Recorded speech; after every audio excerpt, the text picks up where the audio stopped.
Hey, what up, YouTube? Hopefully this is all working correctly. I'm not sure if this is actually sending out like it should be, but welcome back to the Beard List. It's Josh. I'm your plucky host. So, wanted to cover a couple different topics in today's video. The first one is going to be Destiny 2, the saddest failure on the internet. Destiny 1 was a great game. It, much like Destiny 2, launched and needed a ton of hot work and fixes in order to get it up to snuff where everything else is at. They're still in the process of that. So, obviously for a channel called The Beard List, I need to bring up a gripe that I have with Destiny 2. Why does every single one of the characters have to look like teenagers? There's no beard option for any of your character animations whatsoever, and I know it's a weird one. And I've got a lot of other bones to pick with that game, so I'm not going to stick too much on that one specifically.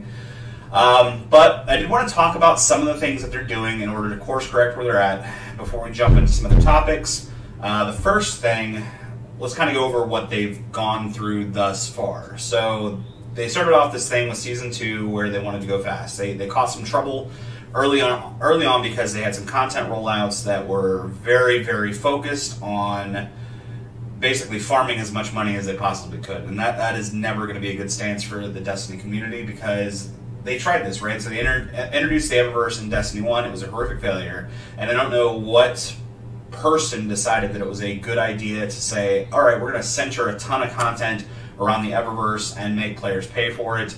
And we're going to dwarf the amount of content that we're actually releasing with DLCs with the amount of content that we had behind paywalls. And that was just a really silly misstep on Destiny's part, Bungie's part as a whole.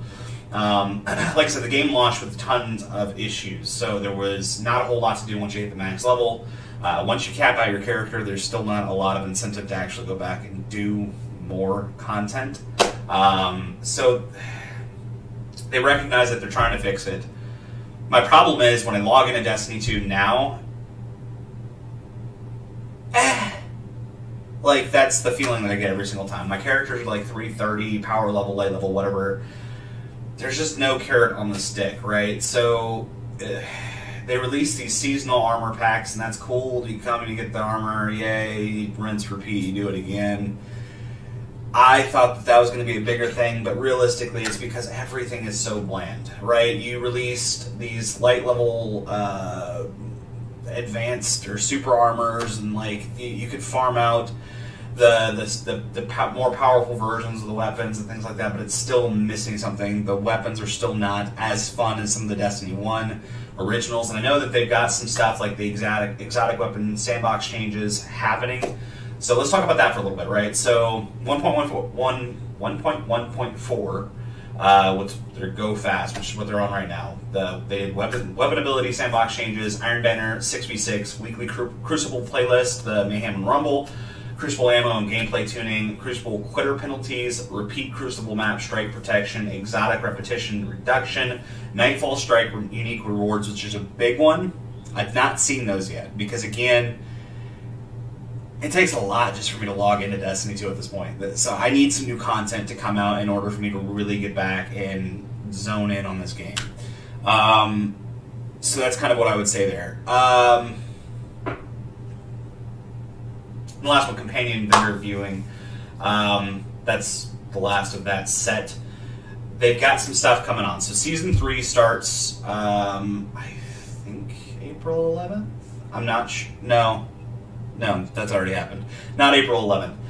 Season 3 happened sometime, May 8th, around that time frame.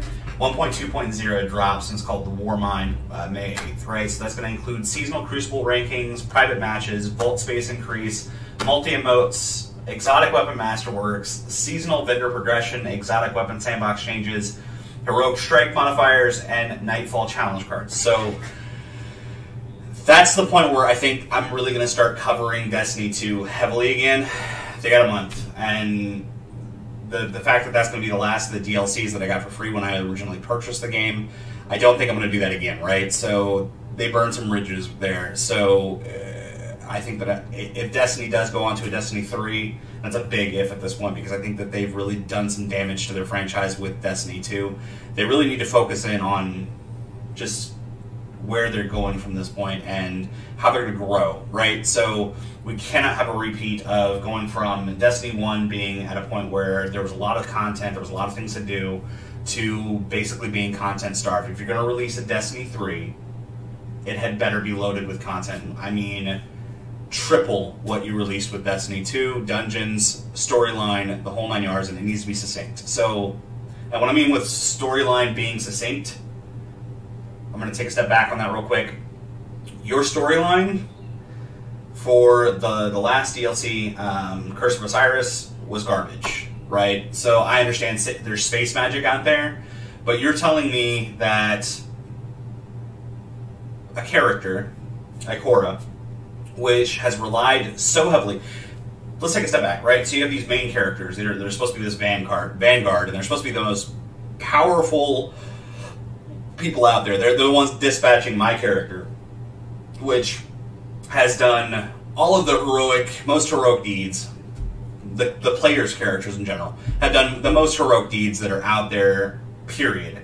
And what you want me to believe is that these characters that don't ever go out into the fray, you haven't built any, like, real model of them doing anything. There's no reason for me to think of Ikora as a class leader in the slightest, aside from the fact that you designated that as her role, right? So, one thing that I would suggest for you is start with character development, right? I don't care about... The only one of the characters that I actually have an vested interest in between Ikora, Cade, and Vuvuvala is Cade, because Cade actually has some really funny lines, and he's voice acted by Nathan Fillion, which... You've got some phenomenal voice actors. Use them. Actually put some real scripting together and make some solid content. I digress. That's what I'm looking for in this next DLC, right? So the last DLC, Curse of Osiris, you released characters that could do things that my character apparently can't do, and I'm the main hero of the story, right? So, and also, the Osiris character couldn't even do.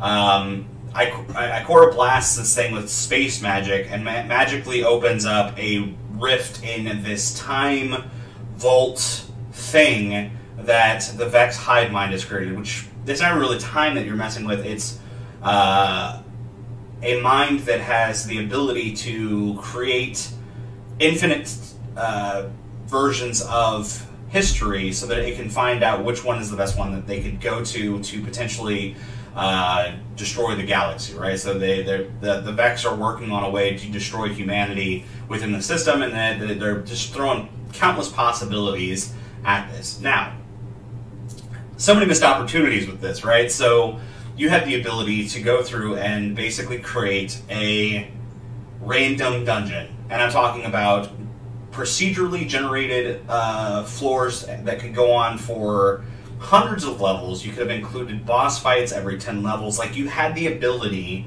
right there to give players something that they want, which is a way to grind and make it unique and challenging every single time. And then you could put rewards out in that thing out the wazoo, right? So you could have actually had a way of making your content sustainable simply off that, but it was such a narrow vision that you had for this thing, and you could tell that you were in it for the money grab. Because there was not any real content produced. Your main hub that you created was entirely too small, and you just had this very narrow vision on what it was you were trying to build. And all of those reasons, I'm giving Destiny 2 in its current state just a fail, right? So I'm really hoping that May 8th, that patch moving forward into the next content cycle, really gets us to starting to shape Destiny and Destiny 2 in a way that we had to with Destiny 1, where we had to wait for the content to come out, and we had to wait for people that didn't want to just come in for the cash grab. In short, pull it together, Bungie. Pull it together. I want you to be successful, because I feel like a successful Destiny game gets a lot of my friends back into that game. It gets a lot of your player community back, and it's a neat universe, right? You have freaking space magic. Like, utilize it. Enough on that. So the main focus on today's stream is going to be Nioh. I'm actually going to boot that one up right now. We're going to switch the screens a little bit, so it's going to brief little... I don't even know how this is going to work right here because I've not done this yet. Ha! Alright, cool. So hopefully that just switched screens for you guys too, and I'm hoping this all ends up on YouTube like I've intended it for it to. So this game is called Nioh. It's what I've been playing recently, along with Rift and a couple other games. Dokkan Battle, I really hope I'm able to do a stream for soon. I've had a lot of problems with just getting the reflector software to work with OBS and communicate and not have high latency. I think it has something to do with the fact that I'm using two different display types. So I have my main monitor, which is my gaming monitor, and then I have a monitor that I use for more editing and that kind of stuff. It's a 4K display, and I think that having those two different monitors going on is causing some weird latency issues. I digress, but I say all that just to let you know that I am trying to get Dokkan Battle to be a featured game that's recurring on this one, just because I find it to be a lot of fun. It's a mobile game, and it's, if you like Dragon Ball like I do when I was growing up as a kid, it was a great show to watch, and I still care for it today. And so I definitely like the Dokkan Battle game because it's Dragon Ball characters. You can't really can't lose with that. So this is Nioh. Nioh is a... I don't want to call it a Dark Souls clone because that is cheapening what Nioh is, right? But it is very much in the spirit and heart of Dark Souls. Now, they did a lot of things in this game that I will say actually give it a leg up on Dark Souls. The first thing is they allow multiplayers to continue in the same game. So I don't have, like, the second that I had a shrine in Dark Souls, I had to re-summon somebody if I wanted to go that route with them. So there was all of these like limitations to multiplayer and all these like barriers to multiplayer that I just thought were boring. The other thing that's cool about Nioh is it's basically like a samurai version. Now it's kind of weird because the main character is Scottish, the main villain is English, and most of this takes place in Japan. So I don't really know what. I mean, it's all over the place, right? So it's cool, but there's a heavy like samurai ninja theme to this game.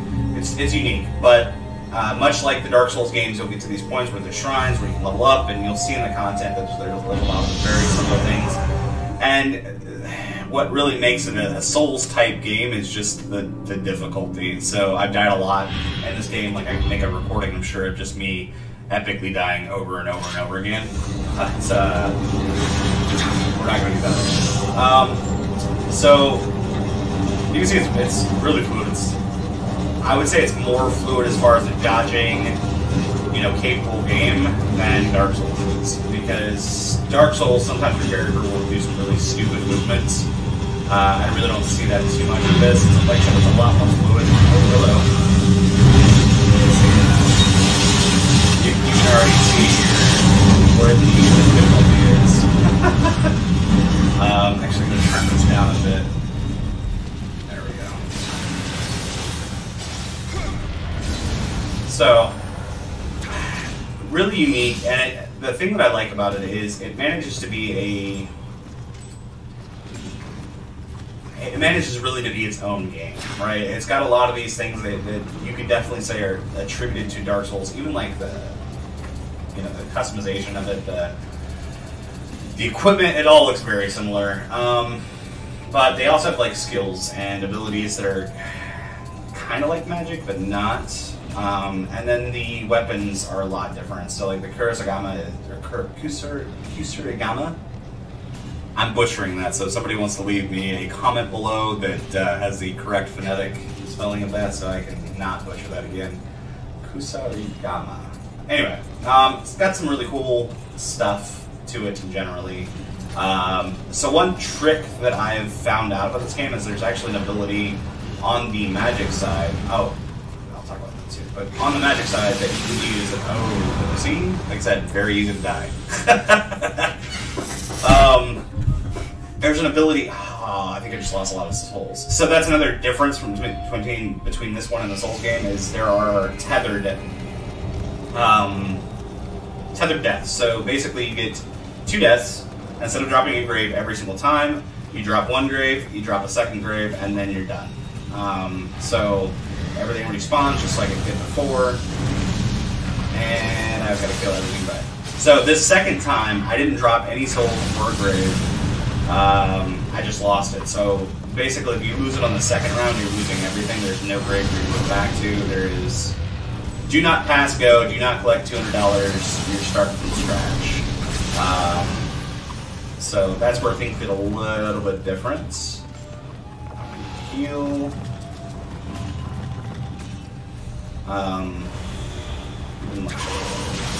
So fast after the stuff I'm hearing.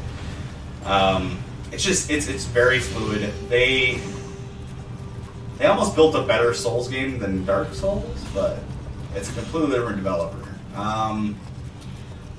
So many comparisons you can draw between the two, and the style is so similar.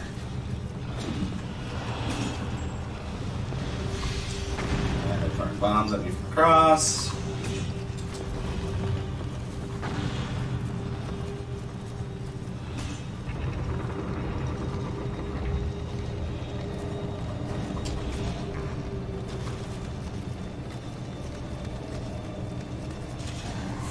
So actually, that's a good thing to point out.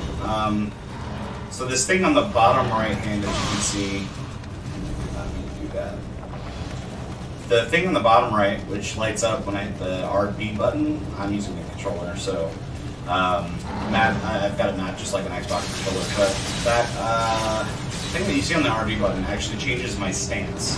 So I have a high, medium, and low stance. This is actually one of the things that makes the combat quite twice that guy shut me down. Not the greatest time with them. I'm gonna go ahead and just murder him next time. I think I've been Mr. Nice Guy trying to do other stuff.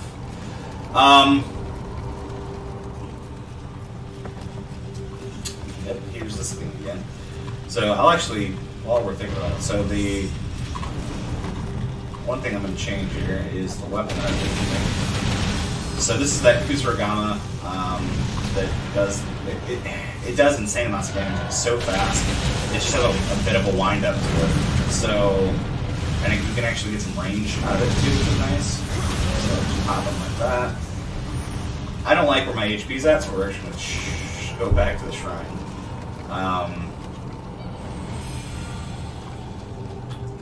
Super weird because I had like way more healing items. Anyway, what I was saying with the stances. So you can actually change between high, medium, and low. High is going to be your power attacks. Medium is like a best of both worlds, defense and offense. On the Kusarigama, it actually does some really cool AoE. Does some cool AoE.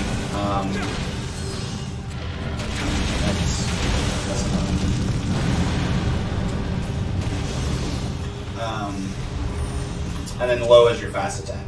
You can also do some sheath attacks, which there are some special abilities that you can purchase specifically for that in order to get those to work. I think I only saw those with the dual blade combo. I was dumb. But it's out there. You can get them, and they're neat to use. And the cool thing is, like, if you go from like a sheathed stance, it'll actually do. I will say that that's one thing that it takes some getting used to because there are so many unique button presses in this and different commands versus the Souls games that you can press the wrong thing once. I am really just not doing well today. This is my not doing well phase. Yeah, that's all I got to say about that. So I'm gonna focus in on this and play this for a bit instead of trying to narrate as much, and see if I can stop sucking. Be good. Yeah. The sucking hasn't stopped. Still doing awful. In case you're curious about that. Ooh, narrow. Oh yeah, stamina. Suppose I should talk about that too. It's a pretty big feature of the game. So my stamina bar that you can see there, basically when that gets red and they hit me again, when it's red and empty like that, And this is kind of the old part of this. Just getting trolled at this point. Troll C6.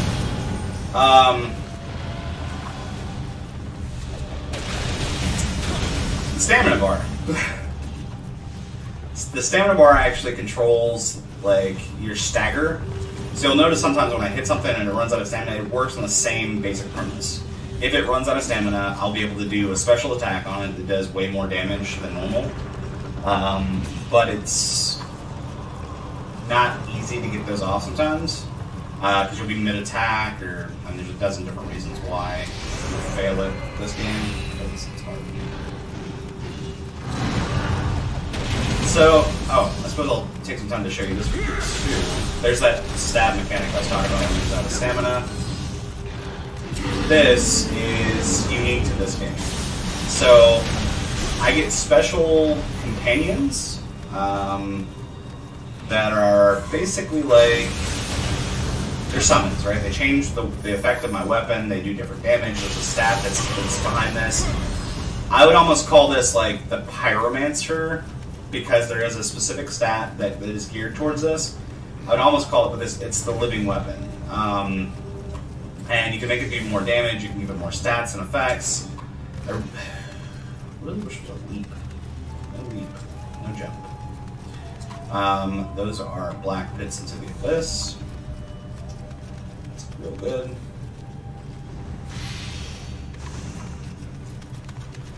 So some tips and tricks. You definitely want to figure out what you're going to do early on in this game, so that you don't spend souls in weird, obscure places, because you're going to need to basically raise some of the stats from the default right off the jump. Because some of the stats are more important than others, like health and HP makes a huge difference in this. I'm wearing all light armor right now, but there's like the heavy, medium, light, and then those are based heavily on your playstyle. So if you want to be a little more tanky and use block a little bit more, you definitely can. And there are some abilities that, like that one, that come directly after block.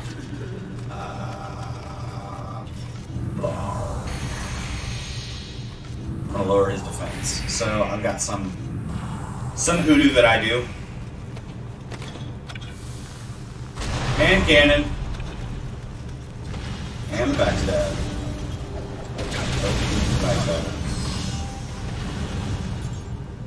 So that just makes that look way easier than it actually was. Shinroku medicine. Hey, got another.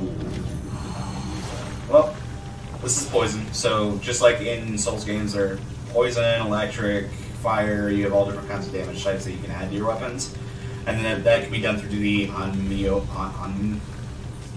Moyo. I will tell you the name once I can pronounce it. Nioh magic. So you can do this like this is life seal. There's fire, lightning, water. You can add different effects to them. You can add different effects to your weapons as well. There's one really crazy this ability right here. By far, this is the most impactful ability in the game, and the reason for it, and it's actually really cheap, is it slows down the bosses. So I can't believe that it actually does something so powerful. I really need to get that one. It's unlocked by a specific mission, so I'm gonna have to figure out what that one is. But that ability is wicked. There's a boss early on that just moves so fast that even with the lightest armor on, I couldn't dodge all of their attacks that they were doing. It took me and a friend of mine in order to kill it, and I just weakened it while we got some good strikes in on it. Using some of the other magic that I have. But that's kind of the route that I went. So if I can go to skill customization, maybe stats. These are my stats. I went more spirit, skill. I'm definitely doing more dexterity as well because I like the Kusarigama. Both of those are really neat weapon types. I like the dual swords. I like the fast mobility. So you can see there my agility is actually the A. I'm only at 7.7 of 29.8 my total equipment load.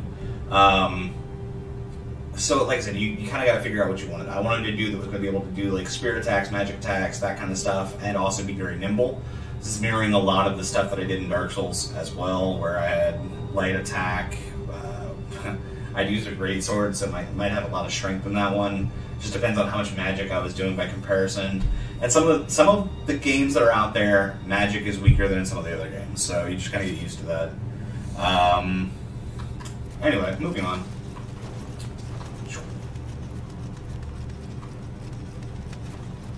I should really kick that ladder down. I don't know if you can kick that ladder yet. You can press and hold A in order to speedily climb up things. I think that actually just ran me in a circle. And it's going to be back to our good friend, Mr. Roly-Poly stabbed in the face. So glad to see you again, pal. It's been too long. And by that, I mean it has not been really long enough. I'm going to try and get in and do some damage to this guy.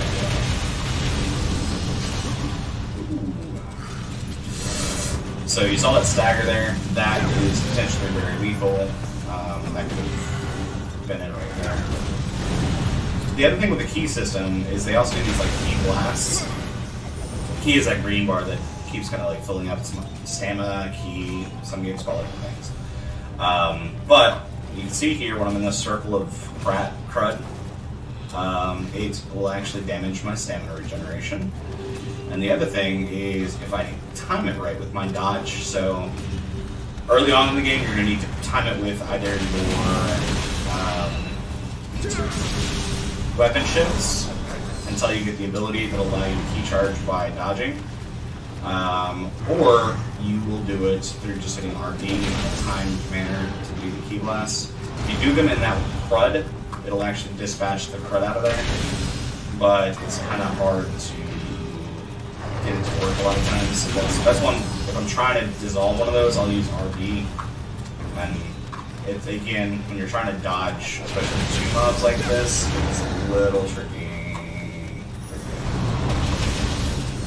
So you can see I just dispatched. These little graves, that's the PvP content kind of ish. There's little graves all over the place. I think it tells you what they're killed by too. So they're players that have died. You can kill these and you'll get the Choco Cups that you need in order to summon other players into your game. That's a big one right there. We have to figure out what actually drives those, so I can summon my buddy in order to clear some of these matches. Scott, if you're watching, you are my Nioh buddy for playing this. So I just plugged you. Hope you enjoy it. Another plug that I'll do for you. If you guys are serious about playing the other game I was talking about earlier, Dokkan Battle, there's a streamer called, his name is D Monty, his channel D Monty Gaming.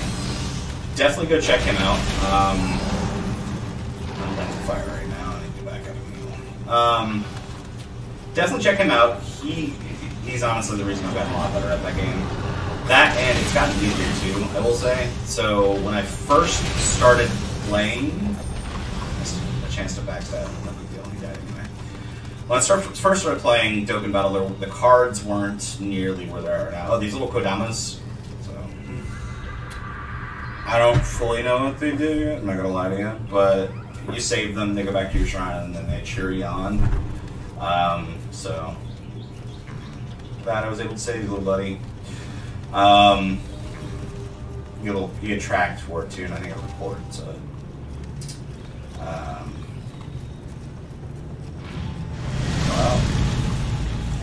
I was just saying, I was like, there's something that's probably gonna jump out past the barrel. Alright, that's the way it's normal works. Is this thing gonna be brave enough to come down? No, totally not.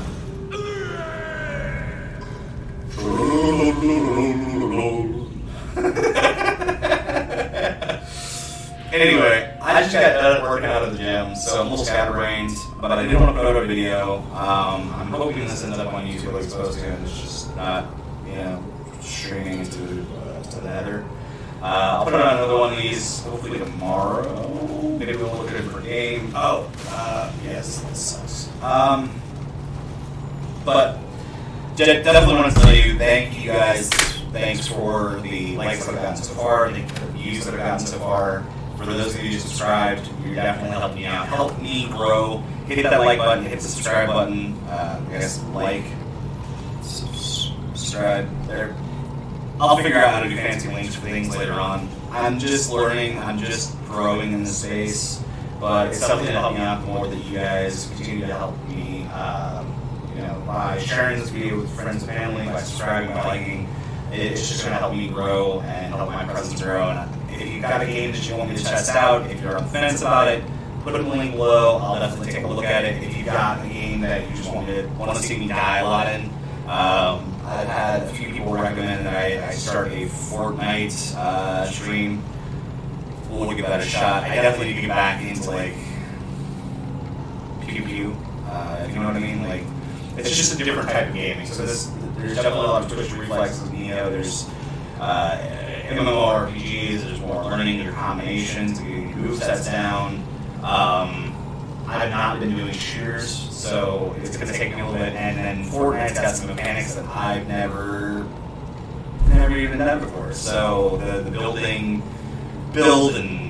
shoot and build and shoot, it's going to take some work. So maybe I'll do a stream where I die repeatedly. I have no idea. It'll be a theme. You can check my first video. I just died lots. And killing it. Much like this one. We've already got a theme going on the rear list. If you like what you see, though, definitely, like I said, hit the like button, hit the subscribe button. Thank you. And I will see you guys next time. Hopefully this all made it up on the channel. And again, I appreciate everything you guys have done for me so far. Continue to help me out. And again, if there's something you want to see, let me know about it. Thanks.